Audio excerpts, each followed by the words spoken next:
Hi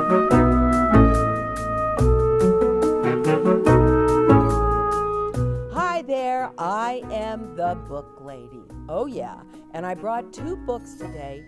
We have a little bit of a theme going, but they're not at all the same kind of books. One is, well, I think it's funny. Yeah, Girl Versus Squirrel. Because this is my life, okay? And maybe some of you have bird feeders. Yeah, and those pesky little squirrels. It's by Hayley Barrett, and I think you're going to like this book. It's a fun one. But I'm going to start off with Tiny Bird. And do you know what kind of bird that is right there on the front? That is called a ruby-throated hummingbird. And there are hundreds of different kinds of hummingbirds. And some of them don't look at all like this. Mainly what they have in common is that they are small birds and their wings, their wings go fast. This story, and see this cover page, you know, we talk about the cover page. It's very important here. See this map? This is the United States. And we're going to start in Massachusetts, way over there. There it is. And this hummingbird, on the right day, flies all the way down into southern Mexico. That is over 1,000 miles. The bird's only about that big. I happen to love hummingbirds, and I hang hummingbird feeders on my in the back and on the front porch. So when I'm on the front porch reading books to bring to you, here's what it sounds like. You can hear them coming, and I won't move. I just sort of look, and there's the hummingbird, and he drinks the sweet treat I have for him. So let's read about the hummingbird. Today is the day. In the yard, the last orange flowers open their petals to the slanting sun. So it's very much the end of summer. A tiny ruby-throated hummingbird is feeding, just 3 inches long. Tiny bird hovers above a blossom as if hanging from an unseen thread. It really does. It does seem like there's a thread holding it. Wings flutter more than 50 times a second. 1,000. Just in that short time, 50 times, so rapidly, why the wings are nearly invisible. Zip, it darts up. Zap, it flits down, flower to flower, backward, forward, under, over, like an acrobat of the air. Radiant green feathers glimmering, ruby throat shimmering. Tiny bird delicately dips its beak into the heart of each flower, extracting precious nectar. Nectar is a sweet liquid. Yeah. It will need as much food as it can gather for the hard trip ahead. The flowers are fading. Insects grow quiet. Leaves are turning yellow. Autumn is coming. Born in this northeastern yard, so she's writing about a little bird in a northeastern yard, which means Massachusetts would qualify. Tiny bird has explored every inch of its small territory, but now it feels a pull and knows it must go. It must leave this familiar place and fly to a far-off winter home. today is the day. Away, heading south, all alone, Tiny Bird begins its amazing journey. It flies low, skimming the tops of trees. Zoom! Its wings rapidly rotating. Tiny Bird speeds along, sometimes nearly 30 miles an hour. No one sees it gliding over farms, fields, train tracks, smokestacks, houses, and schools, but Tiny Bird sees everything. Its eyes, they're sharp. Swoop! Diving down. Oh, it spots a few flowers on which to feed. See, this bird is on a long trip, and if he sees some flowers down there, he runs down and fills up. It's almost like it's a gas station for him. Flicking sideways, it snatches a passing fly and even raids a spider web. More fuel for its long trip. Whoops! Danger! Quickly, Tiny Bird zigzags out of the path of a hawk, reeling from the whoosh of the hawk's enormous wings. Whew! Close call. Day after day, farther and farther, pausing to rest here and there along the way, Tiny Bird travels southward, and yet it must keep going. The most difficult part of its perilous journey is soon to come. The Gulf of Mexico lies waiting. Now, the Gulf of Mexico is a huge ocean. Dark blue, deep and vast. It glitters in the sun. Tiny Bird lingers for a moment near the shore, its tongue unfurling to gather flower nectar. Has to get one more, more to eat. Quicker than a blink, whoop, it nabs one last mosquito. Then into the air. Over the first pounding waves, it begins its nonstop flight of more than 24 hours. Do you know how much 24 hours is? One full day. Let's say you started at midnight to midnight. Can Tiny Bird make it? Many hummingbirds never do. And I like these pictures. If you see, there's Tiny Bird. Yeah. He's heading out over the ocean. As far as the distant horizon, there is nothing but sky and sea. An empty expanse of water stretches in all directions. Tiny Bird makes its way, staying just inside the curve of the waves to protect itself from the onrushing wind. Do you see Tiny Bird?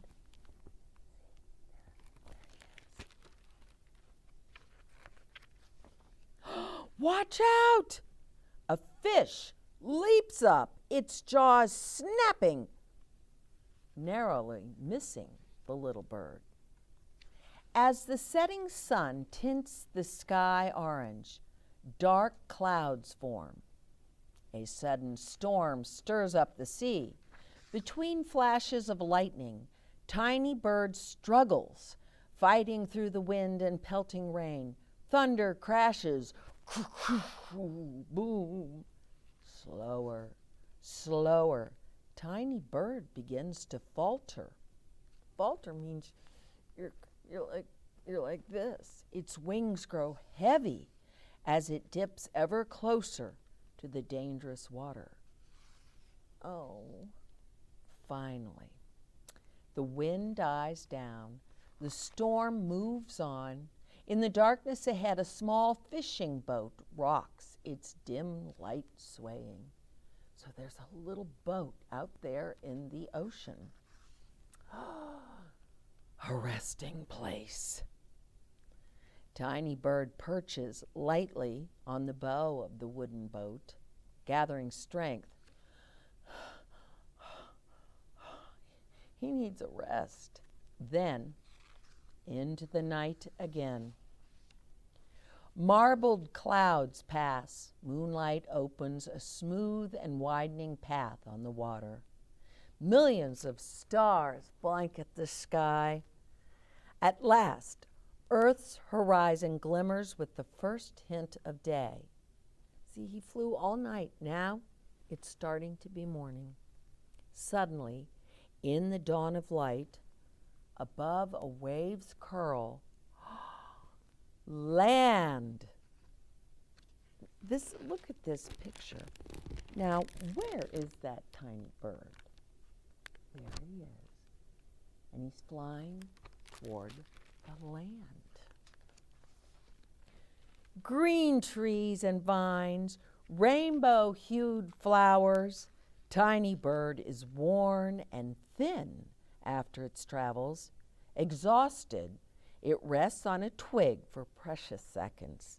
Then it flits into the forest to feed on plentiful flowers and insects. Today is the day.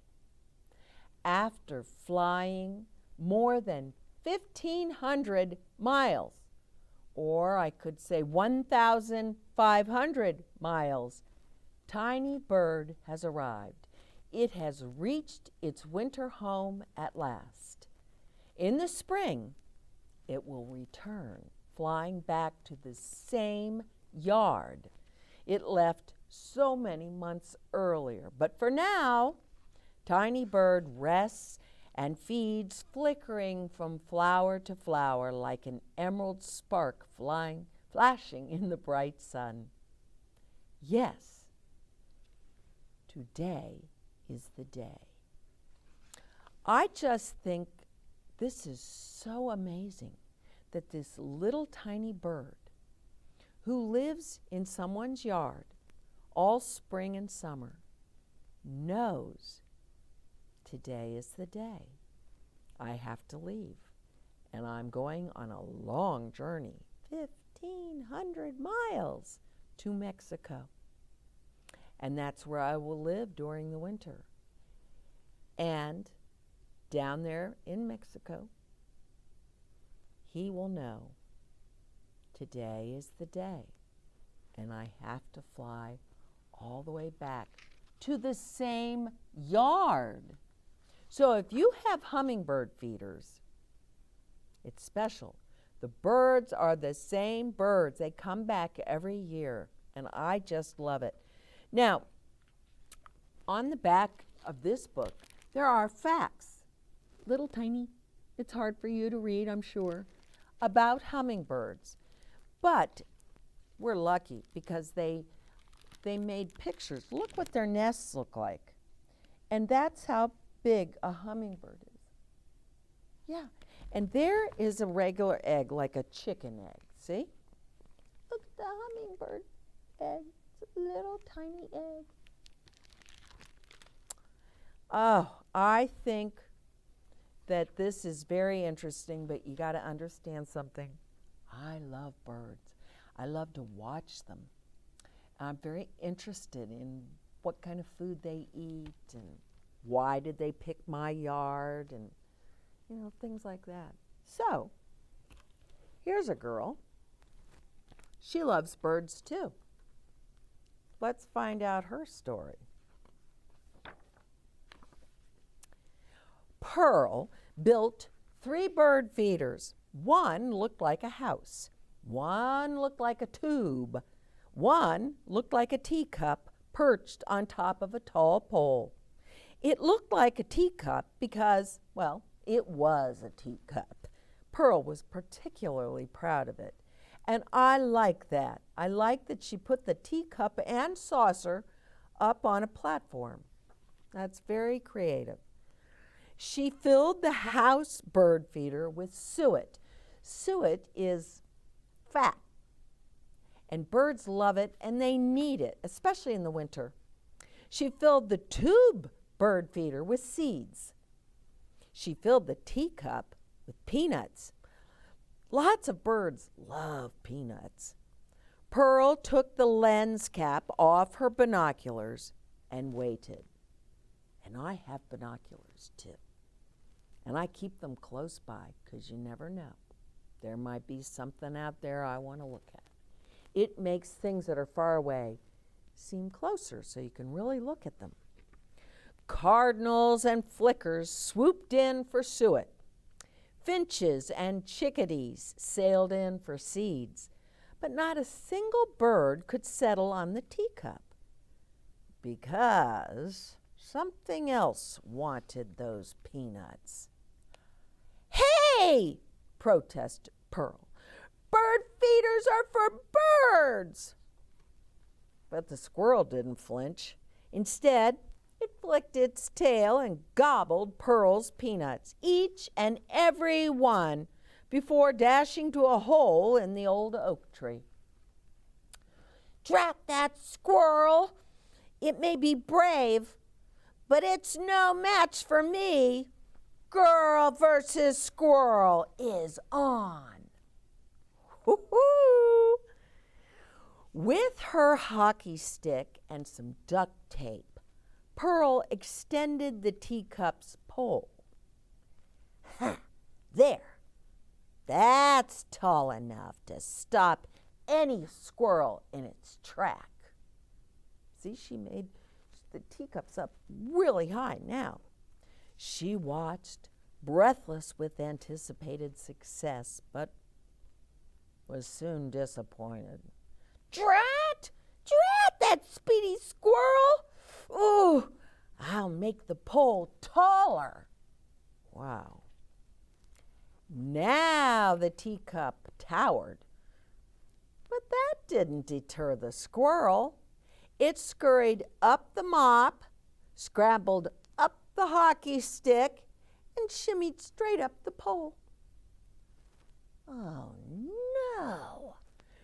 Brave, speedy, and determined too? The squirrel stared at Pearl and seized an especially plump peanut, but before it could take a nibble, the pole began to teeter and then totter until boom, it toppled to the ground. The teacup popped off the pole. The handle snapped off the teacup, and the startled squirrel skedaddled to the tip-top twig of the old oak tree. Drat, you squirrel! You're a bird feeder crashing, teacup smashing, peanut poaching pest. Pearl's not happy. Pearl poked through grass and peanuts to find the teacup's handle and muttered, "But you will never, ever, ever be a match for me." Ooh, she's getting tough here. While Pearl glued her teacup. She pondered and plotted. Step by step, she pulled together a plan to put that squirrel to the test. She rummaged through her box of useful odds and ends. Then Pearl clambered and climbed, lifted and leveled, shifted and stretched, twisted and tied. As a network of obstacles emerged, each more squirrel challenging than the last, Pearl began to enjoy herself. Whew. Wow. This is as much fun as building bird feeders. I don't know what she's creating here. When everything was ready, Pearl tumbled more peanuts into the teacup. Bold, speedy, and determined won't be enough. This time, teacup triumph will require nerves of squirrely steel. She really thinks she has him fooled this time. He won't be able to get into that teacup. Training her binoculars on the old oak tree, Pearl scanned up branch by branch until there. I've done my best to best you, squirrel. Now let's see what you can do. Ready, set. But before she could shout, go, the squirrel was gone, head first scuttling down the tree, and leap, swing, whirl, script. Oh, will you look at this? Look what that squirrel did.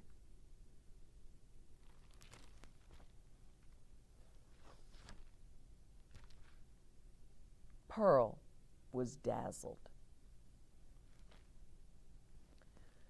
Then she was puzzled. 1, 2, 3 babies, murmured Pearl. According to squirrel experts, the adult female tends the kits. That's what they call baby squirrels, kits. So that must mean the quick and nimble ninja squirrel was a mother. Pearl's can do, will do, just did squirrel was quite a girl.